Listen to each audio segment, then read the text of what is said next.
This is a wonderful book if you haven't ever looked at it. It's called The Four Spiritualities. It's by a minister and psychotherapist named Richardson. And he uses Myers-Briggs type inventory, and some of you may also in your organization have done, Kiersey-Bates temperament sorter. But one of the points Richardson makes in this really excellent book is that ideally people's self-care practices and regimen would be tailored to who they are as unique individuals and with respect for their temperamental needs. So in the same way that, we sometimes correct for other people's problems, we sometimes work really hard on things that are already our strengths, that are already kind of native gifts of ours. Sometimes it's good to deepen that. Other times it's really important to be conscious of what our growing edges are. There's also this very specious distinction, which sets my nerves on edge, about the spiritual and religious. So when I thought about what to title this presentation, Spiritual Self-Care, I had this notion that that self-care was a subset of spirituality, as much as spirituality was a subset of self-care. But this spiritual but not religious was really first articulated in the context of the 12 steps of AA. And I just wanted to revisit the language around the 12 steps because it is exceedingly religious language. It's theistic in its orientation, certainly. But it also has a spirituality that is definitely oriented to what's called the higher power or the God of our understanding. So the steps I excerpted here were 2 and 3 and 11 and 12. It seems to me that in a lot of 12-step spirituality, there is this healthy appreciation for both and. Prayer and meditation being spiritual and religious, and that these are not kind of mutually exclusive truths. The way they get set up, I think, in sometimes the more popular, less informed conversations about being spiritual but not religious. I call this spiritual self-care, but for some people, spiritual self-care may be really about religious grounding. So I don't want to fall prey to the nomenclature today that's really fashionable. Abraham Maslow is very well known for his hierarchy of needs, and the idea is that once you meet all your basic needs, then you would move towards self-actualization, and transcendence. Later on in his career, Maslow became increasingly convinced that these things were not, a pyramid scheme, but that they were simultaneously going on, and that even when people were not able to meet their basic needs, they had pronounced needs for self-transcendence, spirituality. And he talks a great deal about this in his little book called Religions, Values, and Peak Experiences. And peak experiences is, it's a psychological term for what might otherwise be called mystical experiences, and what in 12-step language is called spiritual awakening.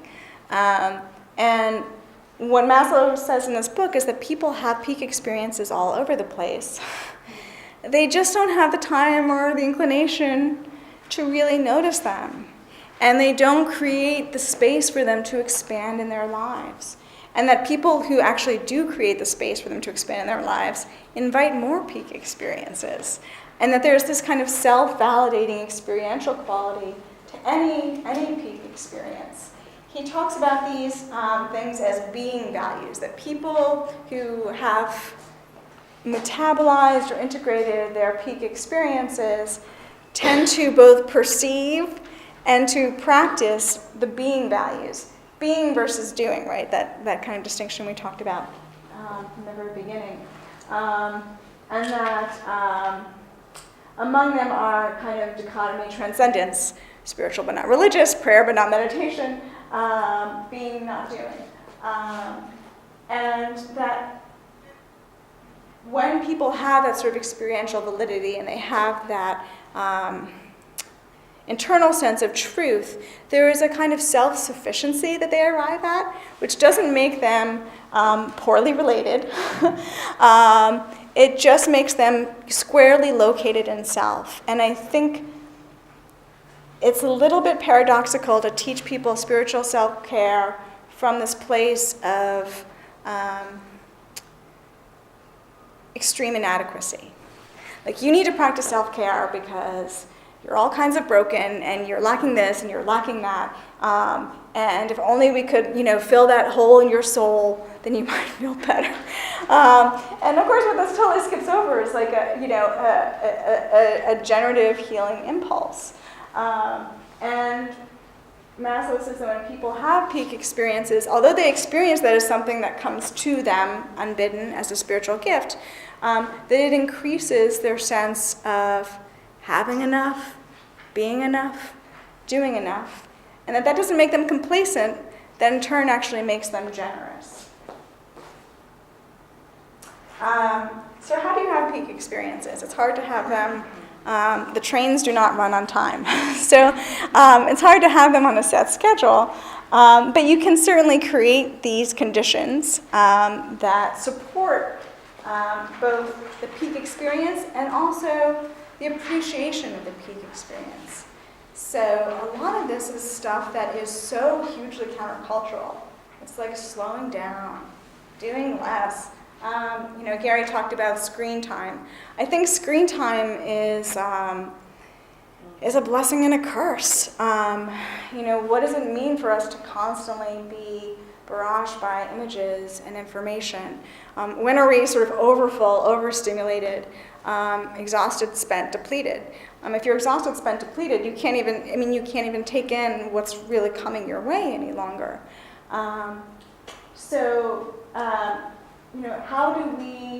do we practice these things that are countercultural in contexts that will not nurture them and maybe actively hostile to them? I think that's worth exploring. So here are some key ways to improve conscious contact in the pursuit of spiritual self-care. There are kind of broader ways of actually applying these practices. Lynn had asked me before we started this morning to talk some about my own self-care practice. One of my best self-care practices was actually a standing poker game that I had. And it was called Church Ladies Poker Night. And everyone who was in the poker game was either a religious educator or a minister or, worked in some kind of church or lay leader capacity. And it was a ferocious poker game. The language was not nice, the stakes were high, and that was so therapeutic for all of us who were recognizable as church ladies to be kind of rounded out in that context. And so, when I thought about what was my Sangha, or what was my satsang, or what was my company of the wise, it was really my poker game. So I want to offer the possibility that a lot of you may be practicing this in ways that are not so pious. I think we get really distracted by piety, and we might be practicing them in ways that are sort of more earthy and unexpected. So are there things on the list that people themselves do with much success? Yeah.